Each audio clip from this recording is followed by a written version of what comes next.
And so I think this is really the kind of tension and the kind of nub of the whole story that's kind of set up at this point. We've heard God speak, we've heard him promise this message of salvation to the cupbearer, or salvation of a kind. And we have this kind of move of faith by God's servant Joseph. He trusts what God has said to him in the past, that he will rescue him and help him. And he sees this as a potential God-given opportunity, and he acts in faith. He says to the cupbearer, he makes this plea for him to be released. And so we're thinking from now on in the story, is this going to happen? Is Joseph going to be released? Is now the moment where his life trajectory, which just seems to have been going down and down, slavery, false accusation, unjust imprisonment, is now the time at which God is going to finally start to deliver on the promise that he's given to him? What's going to happen?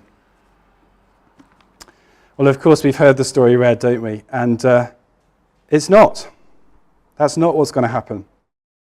God's faithful servants, God's servants, so there's the faithful response from Joseph to God's salvation message. But what we see in the rest of the story is actually that it meets with rejection. Now is not the time in which that initiative is going to get anywhere, it seems. And actually, I think that we see that it's rejected in two ways in this story, both by the baker in a kind of way, and also by the cupbearer more obviously at the end of the story as he forgets Joseph and doesn't do anything about what Joseph has asked him to do. I think it's fair to say that the baker doesn't really engage with what's happened here with God making himself known through this dream. You see, we see in verse 16, he says, when the chief baker saw that Joseph had given him a favourable interpretation. He's seen that the message that has come for the cupbearer has been a nice message, hasn't it? It's been a good message, something that he wants. So it's at that point that he tells Joseph his dream.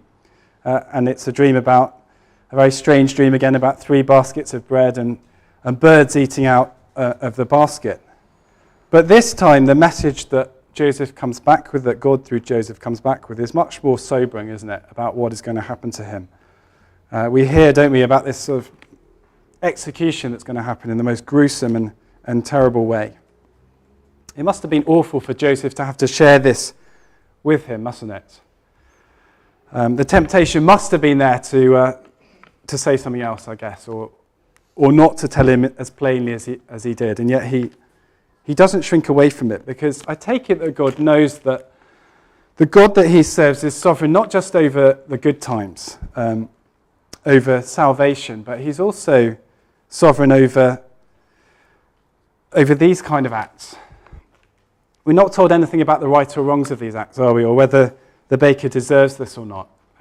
But we can take from this that God is sovereign even over this gruesome act that the Pharaoh is going to do to his chief baker.